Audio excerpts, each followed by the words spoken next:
Welcome to your customer segmentation session. This follows the omni-channel retail strategy webinar that we had and dives deeper into customer segmentation.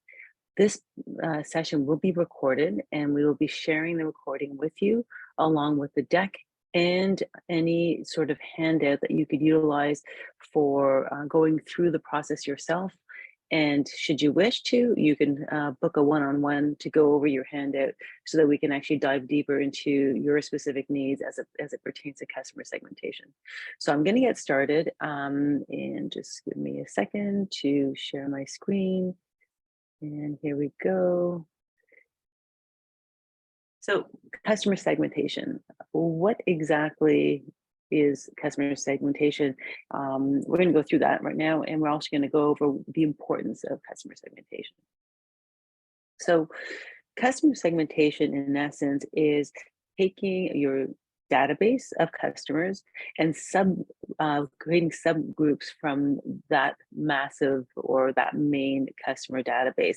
And it's really intended for you to understand who your customers are. So by arranging into subgroups, you could then have a better understanding and you can market to them better. And you could be more specific in terms of how you market to them. And what I want to repeat is that you really need to think big. Think like a big organization. You may be a small operator, you may have a small business, but you could do what big stores do, what big retailers do, what big operations do, because at the end of the day, it does not require a lot of manpower. You don't need to add any additional people, or you don't need to buy any software. You just really need to start being mindful of segmenting your customers for the purpose of marketing to them in a way that's more effective. So let's explain exactly why we're segmenting our customers and why we're going to spend time to do so. Well, clearly, we are all very different, and we live in a world where we need to receive information that is specific to us. We don't like receiving information or being served information or being marketed to in a way that is not appropriate for us or that is not meaningful to us. So the one size fits all approach is no longer something that is appropriate and that is acceptable.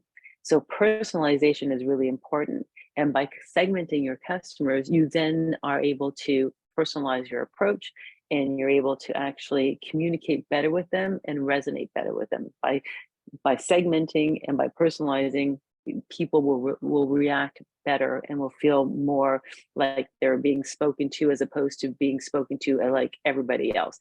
Now, granted, you may not want to segment your customer database into many different segments, but maybe there are two, and there are two that are specific. And so when somebody receives a message or a marketing material or a social media response or whatever it may be, they're actually getting information that is relevant to them.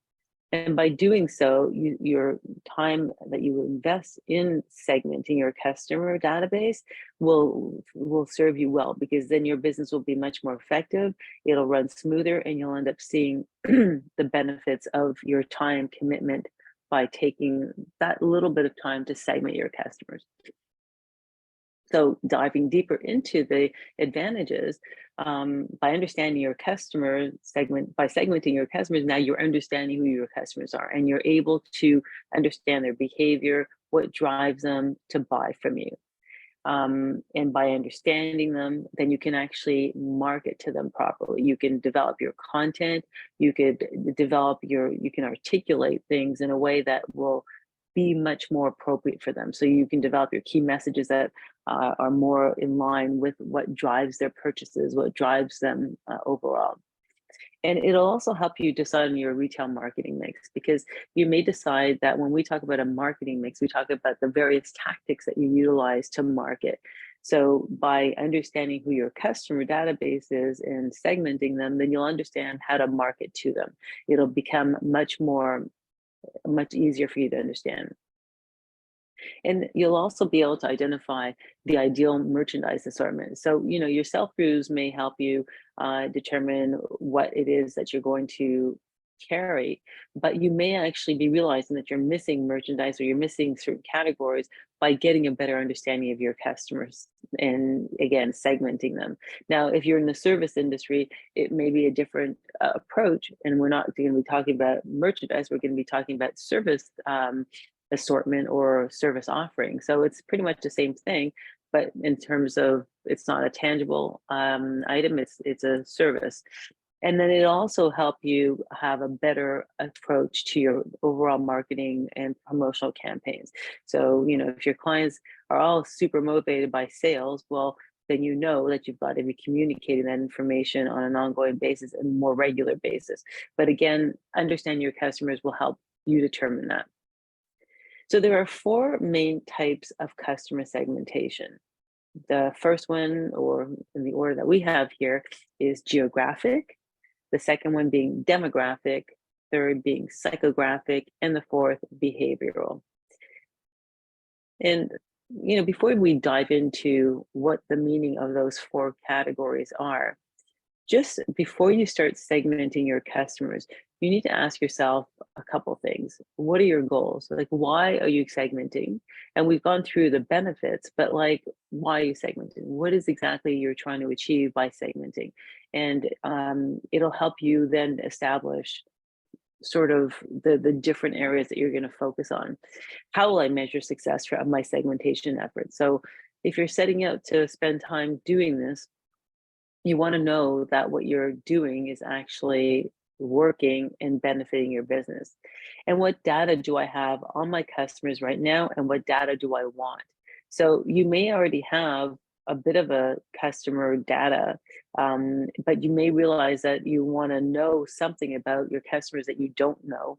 And by actually establishing at the very beginning what it is that you're trying to understand, and it'll be helpful for you then to determine what exactly you want to capture. So the first one that we talked about is geographic segmentation. And this really answers the where. Where are your customers located? Where can they be found? Are they in a specific geographic area? Or do you have like two different groups? One group that, or maybe three. If you have an e-commerce platform, you have a certain group of people online that come from a broad range of areas. If you have a customer database that comes into your store, you may have, you know, they may come from a more closer environment, or maybe they could be a hybrid because they could be buying online and also coming into your store. And then, you know, you may actually have people, if you're in a, you know, in a local community where people come to from time to time because it's a destination place and so on, you may have tourists, etc., that are not people that live in the area and are, you know, are just these ad hoc purchasers that you could then, you know, once you establish where they come from, etc., you can actually utilize the data that you have and understand that maybe you can actually get them to buy online if they're not in store all the time. So you can create a hybrid situation, but understand where they're coming from. And I think that this is the easiest one to really establish because it's pretty tangible and it's pretty easy to understand. The demographic one is not difficult, but it's more difficult because now we're getting into a little bit of the nitty gritty. Age, gender, income level, education, marital status. Basically, it's the who. It answers the who of the questions. And basically, when you combine things or some of these variables, it's helpful. So perhaps you have a segmented group here where you've got age and gender and marital status, or, you know, you kind of combine them so that you can actually target the group in a way that makes sense. And it may not be more than just gender, because maybe you've got male, female, or you've got education level, which is kind of tough. But if you maybe look at the groups and you can segment them, and again, we'll talk about how you can actually capture that information in a few minutes, but this is an important one. The third one is behavioral, and this answers the how. And basically, the customer, you know, maybe you have a customer that shops every season, or another customer that comes to your shop every week to see what's new. So really it's about the frequency or the habits, and you would be able to kind of separate your groups into characteristics. And you could also think about, do they buy because they're very outdoorsy people, so they buy outdoor merchandise, or they buy merchandise that's used for outdoor activity, or they're very formal, or they're very professional. So you've got like the different sort of behavioral tendencies of these individuals, and then that would be kind of another segment that would you need to look at so that you could actually understand them. And again, it answers the how. How are they buying? How are they buying from you? And what drives them? And the psychographic one is probably the toughest one, because it's really information that you really can't quantify, and it's the why. And it is about the interests of your customers, the values, their lifestyles, and their socioeconomic class and identity. So it's, when we look at that a little bit deeper, it's about how a consumer lives their lives. Maybe they're very focused on the environment, and they want to really be in tune with being very eco-friendly, and so they want to purchase accordingly. So activities and interests, what they have, and their opinions are very much what drives. And so the why behind their purchase is really critical here. So I just thought I'd start with a little question in terms of this particular segmentation. So a retailer notices that half of their customers prefer to shop online and the other half prefers to do so in person. This customer segmentation is an example of what? Geographic, demographic, psychographic, or behavioral? And I will launch the poll and see what people think.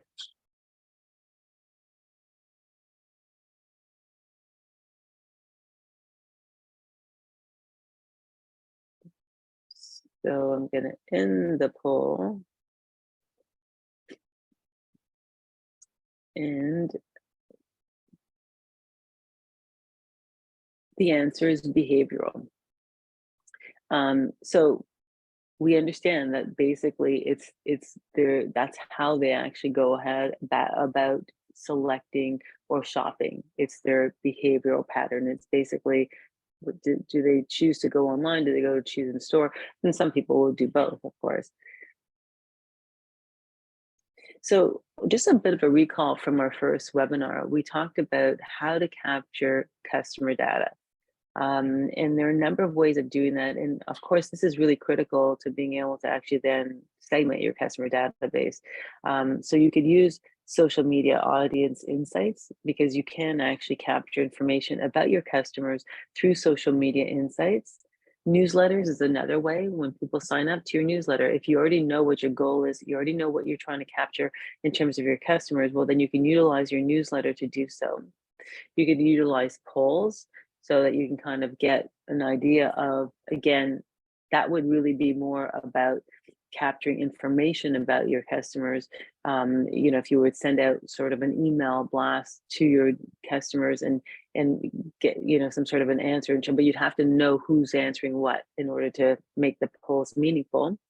Referral programs, well, you can utilize that, and by your customers referring other people, then all of a sudden you're now getting new signups, and you're also getting new data from the signups. And QR codes. I mean, these are just a few, because we talked about many others, but the QR codes, again, when people check out of the store, they could use their phone and scan a QR code and provide their name with one bit of information that you would like to know. So maybe for you, you're just going to start with a geographic one, and perhaps the gender, and one other one. So you could over time accumulate data by having multiple ways of doing so, but not asking all the questions at the same time, because you will not have people answering. And of course you have to incentivize them, because generally people don't do these things unless they have some sort of an incentive. Although one question may actually be easy enough to do. So what are the benefits of customer segmentation? Well, it helps you identify new sales opportunities. whether you're selling products or services, you can certainly find opportunities by delving into your customers and understanding who they are and who your potential prospects are. It also will help you improve your product and service in terms of, if you know who your customers are, well, then all of a sudden now you could serve them better because you understand who's buying from you or who's doing business with you. Helps you focus on your messaging and promotions. It helps you gain competitive advantage. I mean, clearly a lot of other people, a lot of other vendors, retailers, etc., don't take the time to segment their customers. And, it's not an onerous process, but it's a really critical one because it'll certainly give you a leg up with your competition. Because by doing so, and they don't do it, well, then all of a sudden now you're much more effective, you're much more targeted, you're much more, focused in the way that you market. And economies of scale. Well, certainly by doing so, you're going to all of a sudden be much more efficient, and you're going to save money in the long run, and you're going to actually end up having better results on the sales side of things because you're doing things that make most sense. When, if we receive an email campaign about something that does not have bear any interest for us because we don't buy that product, we don't live in that city, we don't live in a warm climate or whatever it may be, then we get turned off. But if we actually start getting information that speaks to our needs and resonates with us, well, we're going to feel closer to that brand, and we're not going to feel like we're just being spammed or sent mass content. So question number 2, which of the following segmentations can be referred to as the why? So we've talked about this, but maybe we'll see if there's a good recall on this particular section. So I'm going to launch that poll, and I'm going to wait for people to answer, and then I will let you know what the answer is in a second. So I'm going to end the poll, and the answer is psychographic. So the why do people buy certain things? What drives them? What's their motivator? That's really the most important thing here. So think about your customers. What distinct groups can you identify within your customer base? Like, really, you could already probably start with that in terms of possibly knowing your customers. If you're a small local vendor or service provider, you may have already a very good idea of what defines your customer database. And so that may help you, kind of think it through a little bit more and maybe help you with what you want to capture in terms of data and so on, and to build on what you already know. I have a few case studies that I wanted to go through to really help hone in on what we're talking about. So the first one is the Sweetie Bee. Sweetie Bee is a retailer out of, they're in Miami, they're in Toronto, and they're online. And of course, what they sell are pet accessories. This customer, rather this vendor, possibly has an interest in knowing where geographically located their customers are, because maybe their customer is somebody who lives in Toronto and is a snowbird and goes to their store in Miami. Perhaps they're somebody who lives in Miami and never goes to Toronto, so is a resident of Miami. And then somebody who maybe is buying online and buying it possibly in both cities. So there's a number of things, but it's probably a fairly easy one to kind of look at, because I think the geographic component is really important. Then it's also important to know the owner of the pet. Now, in this case, the owner of the pet is buying the accessories for their pet, and of course, information like the pet's gender, the age, the size. Those are 3 key things that would be really interesting for Sweetie Bee to capture. Of course, we know the life expectancy of a dog isn't all that long, so perhaps you would maybe want to have a system whereby if a dog is 10 years old, then maybe you'd have the update on the information in terms of every once in a while you'd want to have people update their information so you have the current information on their pet. And then of course the geography is really helpful, because if somebody lives in Toronto and is a snowbird in Miami, well, maybe they'll buy booties for their dog when they're in Toronto, but they won't buy booties if they're in Miami during the winter. So there's just a whole bunch of different little things here. And of course, if the dog is large, well, maybe, or the dog is a male, maybe there'd be different things that you'd be marketing to this individual. So I think this one is a fairly easier, I would say, one to segment, because now we're talking about the dog, the pet, but also perhaps somebody's actually, doesn't own a pet, but they like buying gifts for their friends that own pets. So that could be another group of people as well. So really understanding the types of clients you have. And I would think that when you have a store, you have a tendency to start already knowing the types of groups, or the groups that you may have amongst your purchasers. If you have a service company, you may also know the profiles of the various types of customers that you have, and again, segmenting them accordingly. The next one is a company called Hush, and Hush basically sells weighted blankets. And when they first developed this brand to address people who were living with stress and to help reduce stress by having a weighted blanket. And the weighted blanket, in essence, was one of the products, and then they expanded beyond that. They have their first store, but they certainly use their website to feed them with data. So in this case here, their website serves them in many ways. And what I was showcasing here is we've got a questionnaire that's on their website, and the questionnaire is very, very simple.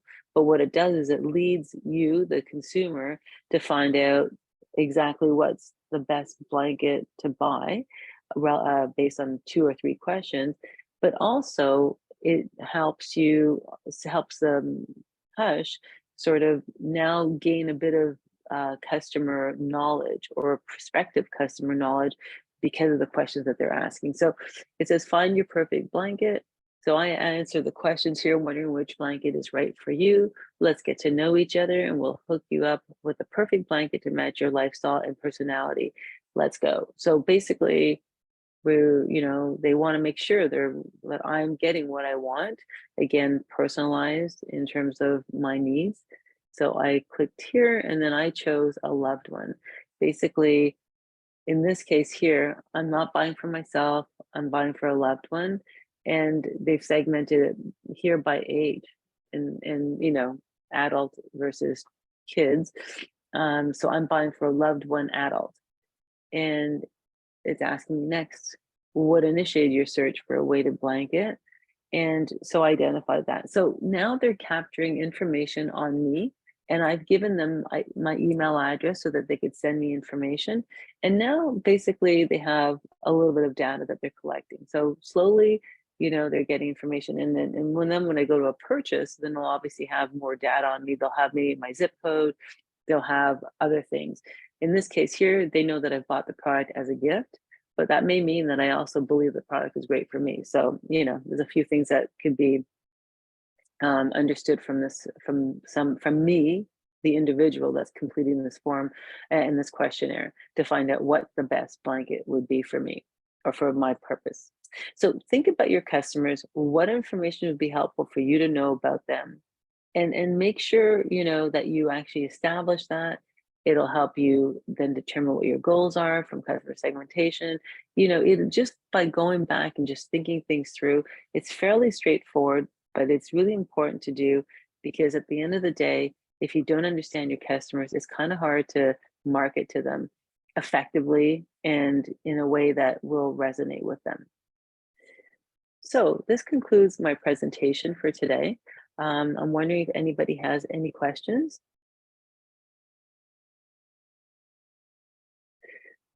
Since we don't have any questions, I want to make sure that you know that we will be sending a copy of this presentation along with the deck and also the handout. And the handout, if you fill it out specifically for your needs, it's really excellent, because it'll allow you to think through how you can segment your customers for yourself.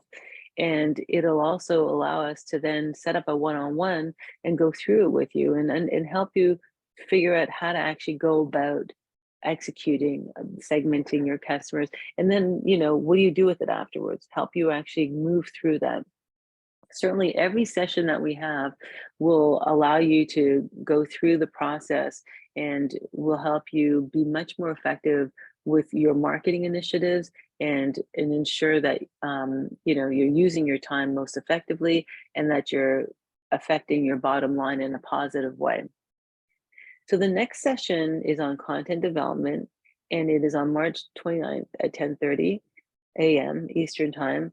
And the content development piece is really a critical component to what we just went through, because now that we understand who our customers, once we determine who our customers are, then at that point we decide, okay, well, how are we going to actually develop content that resonates with the particular customers? And we're going to go over content as it pertains to social media, email campaigns, text message campaigns, any sort of campaign that falls into a marketing of a marketing mix, I guess. And it'll also ensure that we look at it from an omni-channel perspective, that we're not doing things in siloed, but we're doing it as in a holistic way, thinking of it as an entirety, as opposed to being piecemeal or not integrated. So I want to thank you for being here today, and I'll look forward to getting emails from you if you want to book a one-on-one session.